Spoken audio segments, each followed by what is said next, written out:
Со конечен резултат од 41-23 против Куманово и подигнување на трофеот во ракометната прва лига, екипата на ХС Работник се прости од своите навивачи, но секако само за оваа сезона.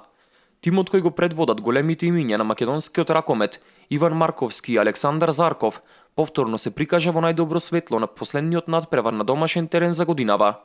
Играчите на ХС Работник во ниеден момент не им дозволија на кумановчани да се надеваат дека можат да направат чудо во Битола, па така уште по првото полувреме домакините имаа водство од 11 разлика. Во второто полувреме Марковски и Зарков им дадоа можност за докажување на помладите играчи, кои истата ја искористија и покажаа дека можат да се носат со ракометарите на Куманово. Постигнатите 41 гол од страна на домакините само по себе говори за ефикасноста, а стрелците на головите беа рамномерно распоредени.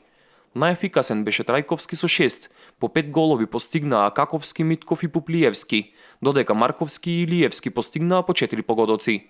По крајниот свиреш на судиската двојка, на тимот на ХС Работник им беа доделени медалите, а секако и пехарот, за заслужено и доста убедливо освоената прва ракометна лига.